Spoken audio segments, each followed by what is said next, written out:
Holidays-nale, அது நம்ம GT Holidays தான். GT Holidays, South India's #1 travel brand.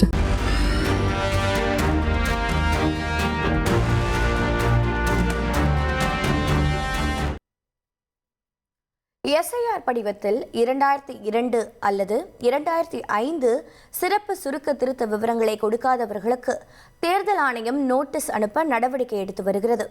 சென்னையில் சுமார் 2.37 லட்சம் பேர் உள்பட தமிழகம் முழுவதும் 10 லட்சம் பேருக்கு நோட்டீஸ் அனுப்பப்பட இருக்கு. நேரில் ஆஜராகாமல் அல்லது ஆவணங்களை சமர்ப்பிக்க தவறினால் இறுதி வாக்காளர் பட்டியலில் பெயர் இடம்பெறாத சூழல் உருவாகியுள்ளது. முழு விவரங்களோடு இணைகிறார் செய்தியாளர் ரமேஷ். தமிழகத்தில் வரும் ஏப்ரல் அல்லது மே மாதம் சட்டமன்ற தேர்தல் நடைபெற இருக்கிறதுனால தேர்தல் ஆணையம் நடத்தக்கூடிய இந்த SIR பணி அப்படிங்கிறது ரொம்பவே கவனம் பெற்றிருக்கிறது. கடந்த 19ஆம் தேதி வரைவு வாக்காளர் பட்டியல் வெளியிடப்பட்டிருந்தது. இந்த வரைவு வாக்காளர் பட்டியலில் தமிழகம் முழுவதும் சுமார் 97 லட்சம் வாக்காளர்களுடைய பெயர் இடம்பெறல. யாரோட பேரெல்லாம் வாக்காளர் பட்டியலில் இல்லையோ அவங்க எல்லாருமே படிவம் 6 பூர்த்தி செஞ்சு கொடுத்தா அவங்களுடைய பெயர் வாக்காளர் பட்டியலில் வரும் அப்படின்னு தேர்தல் ஆணையம் அறிவிச்சிருந்தாங்க. இந்த சூழல்ல தேர்தல் ஆணையம் இப்போது ஒரு புதிய அறிவிப்பை வெளியிட்டிருக்காங்க.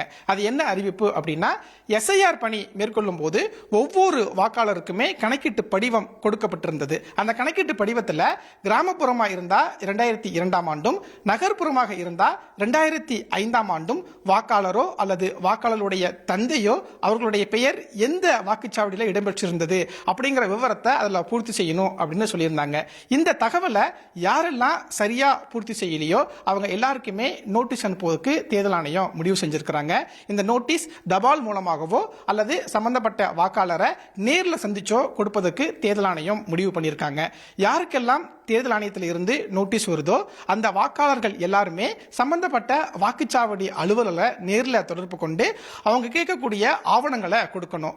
நேரில் ஆஜராகி சம்பந்தப்பட்ட வாக்குச்சாவடி அலுவலர்கிட்ட ஆவணங்களை கொடுக்கல அப்படின்னா அந்த வாக்காளருடைய பெயர் வரக்கூடிய சட்டமன்ற தேர்தல் இறுதி வாக்காளர் பட்டியலில் இடம்பெறாது. வரக்கூடிய சட்டமன்ற தேர்தலில் அவங்களால வாக்களிக்க முடியாது அப்படின்னு தேர்தல் ஆணையம் அறிவிச்சிருக்காங்க. ஏற்கனவே வரைவு வாக்காளர் பட்டியலில் 97 லட்சம் வாக்காளர்களுடைய பெயர் இடம்பெறாத நிலையில இப்போது கூடுதலாக 10 லட்சம் வாக்காளர்களுக்கு தேர்தல் ஆணையம் நோட்டீஸ் அனுப்பியிருப்பது ஒரு அதிர்ச்சியை ஏற்படுத்தியிருக்கிறது.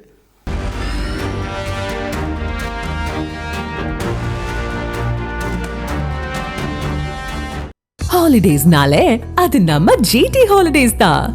GT Holidays, South India's #1 travel brand.